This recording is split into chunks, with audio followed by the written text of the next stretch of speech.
ایک ایک سال سے بھائی بہنوں میں بات چیت بند ہے, کوئی ان کو ہوش ہی نہیں ہے یار.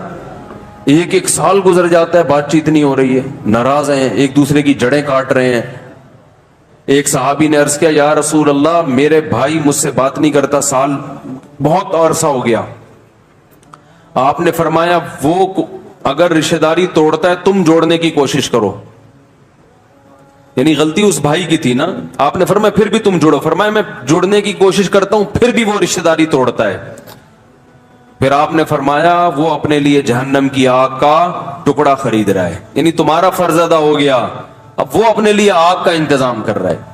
تو رشتہ داری توڑنا بھی کبیرہ گناہوں میں سے, بولو بھائی, ایک بڑا گناہ ہے. تو جب اور توڑنا جیسے گناہ ہے, جوڑنا ثواب بھی ہے. اور جڑتی کیسے ہے؟ روکڑا. بھائی کو ہدیہ دیا کریں پیسے, بہن کو پیسے, لفافے میں پیسے. پیسے کم وقت سانپ بن کے بیٹھ گئے ہیں, خرچ کرنے کے لیے تیار نہیں ہے. روکڑا خرچ کرو. سمجھ رہے ہو؟ گزارش عرض ہے, میرے بچے اور میری بہنوں میں ناراضی چل رہی ہے جس کی وجہ سے آنا جانا بند ہے. اگر میں بہنوئی کے گھر جاتا ہوں تو بچے ناراض ہوتے ہیں, گھر کا ماحول خراب ہوتا ہے. جبکہ سب کو سمجھاتا ہوں کوئی نہیں مانتا. میرے بچوں کی بھی غلطی ہے. کیا یہ قطع تعلق میں آتا ہے؟ بچوں میں اور بہنوں میں ناراضی چل رہی ہے. کس کی بہنوں میں؟ یعنی بچوں کی بہنوں میں, یعنی ان کے بچوں میں ابا کی بہنوں سے ناراضی چل رہی ہے. ابا کی بہنیں پھوپھیاں ہوتی ہیں, ماں کی جگہ ہوتی ہیں. ناراضی کا محل ہے ہی نہیں ہے.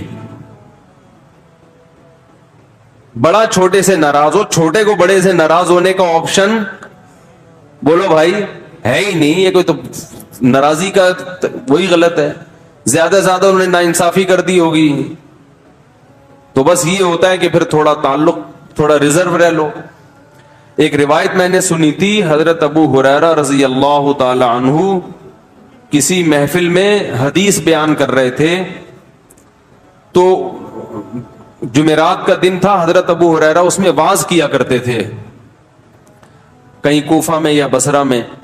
تو وعظ کے دوران انہوں نے کہا کہ میں دعا مانگوں گا, مجھے ڈر ہے کہ کوئی قطع رحمی کرنے والا اگر محفل میں ہوا تو اس کی وجہ سے دعا ہماری رد نہ ہو جائے, تو توبہ کر لو جو بھی رشتہ داری توڑنے والا ہے. تو ایک شخص اٹھا اور چلا گیا, اور کچھ دیر کے بعد واپس آیا. لوگوں نے پوچھا کیا تھا؟ اس نے کہا میں نے اپنی پھوپھی سے 1 سال سے بات نہیں کی تھی, ناراضی تھی. تو جب حضرت ابو ہریرہ نے یہ فرمایا نا کہ جو رشتہ داری توڑتا ہے اس کی وجہ سے پوری محفل پہ کیا ہوتی ہے؟ نحوست طاری ہوتی ہے. پوری محفل کی دعائیں قبول ہونے کا امکان کم ہو جاتا ہے.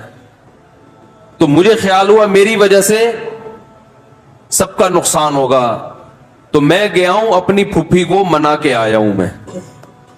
تو اس لیے آپ کے بچوں کو چاہیے, پھوپھی سے اگر زیادتی بھی ہوئی ہے تو کوئی بات نہیں, منا لو یار, ماں کی جگہ ہے بھائی.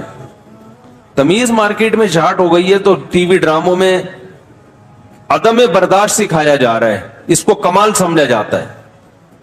اور یاد رکھو رشتہ داری جوڑنے کا سب سے بہترین طریقہ ہے ہدیہ دیا کرو کیش کی شکل میں, پیسے. سمجھ رہے ہو؟ پھوپھی کو 5000 کا نوٹ لفافے میں ڈال کے دے دو. دیکھو پھوپھی کا اسٹائل آپ سے بات کرنے کا, حالانکہ ہو سکتا ہے پھوپھی مالدار ہو, 5000 کی کوئی ویلیو نہ ہو, لیکن پیسہ بولتا ہے. حقیقت بتا رہا ہوں, تبھی تو اللہ نے بار بار پیسہ خرچ کرنے کا قرآن میں حکم دیا. اللہ کو خوش کرنے کے لیے بھی پیسہ خرچ کرنا پڑتا ہے, تو ماموں کو خوش کرنے کے لیے پیسہ کیوں نہیں خرچ کرنا پڑے گا؟ پھوپھی کو خرچ کرنے کے لیے پیسہ کیوں نہیں خرچ کرنا پڑے گا؟ خالہ کو خوش کرنے کے لیے پیسہ. تو بھانجوں کو, بھتیجوں کو چاہیے پیسے ویسے دے, تو دیکھو پھر ان کا سلوک ایک دم, آپ کی غیبتیں ایک دم مارکیٹ سے کیا ہو جائیں گی؟ شارٹ, اچھائیاں شروع ہو جائیں گی. تو ایسے پیسہ نہیں دیتے آج کل لوگ, کنجوس. لفافے وہ دولہا بولا کے جو چل رہے ہوتے ہیں نا, وہ نہیں ہوتا, وہ سب کو پتا ہے رشوت ہے. وہ ہم نے بھی دیا تھا تو انہوں نے بھی دیا, تو انہوں نے چونکہ ہماری شادی میں پیسے دیے تھے, تو چونکہ ان کے بچہ پیدا ہوا تھا تو ہم نے 500 روپے دیے تھے, تو ہمارے بچہ پیدا ہو تو 1000 تو وہ دیں گے, تو ہم نے ان کو 5000 دیے تھے, تو ہمیں یہ ٹوپی ڈرامہ ہے, یہ ہدیہ. اس سے نفرتیں پیدا ہوتی ہیں, کم وقت کے تیسرا بچہ پیدا ہو گیا. ہمارے ایک پیدا ہوا تھا